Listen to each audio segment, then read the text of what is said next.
have a very distinct epidemiology and risk factors. For example, when you go into the Western Hemisphere of Caucasians, lung cancer is usually connected to smoking.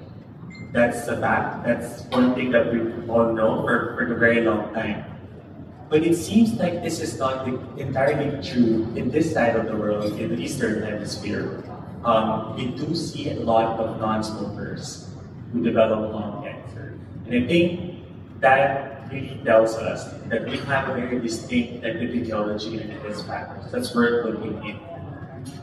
Also, we have a very diverse healthcare capacities across the region. So Asia Pacific, of course, includes more advanced healthcare systems like Korea and Japan and China, and of course more challenging, lower resource settings like LMEIC, like in the Philippines. So I think it's very important to localize these guidelines in order to cover for both the highly advanced and the low resource settings. So this is basically the representatives of the Aspire program. So we have a couple of representatives from the Philippines. We have Dr. Fred King and myself, together with our colleagues in the region. So this consensus document has been something that we've been working on for the last 6 months or so.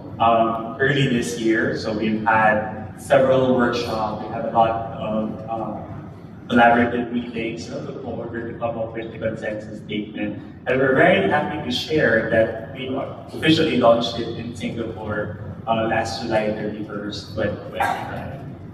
So, what are the different principles of the Aspire program? And I know that this will be sort of like our guide, our map, or guide map for this further discussions later in the afternoon. So we have 5 important principles.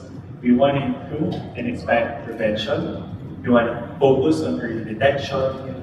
We want to ensure equitable access to treatment. We want to build partnerships and promote investment. We want to combat stigma, recognizing it as a social determinant of public health. So number 1, if you want to improve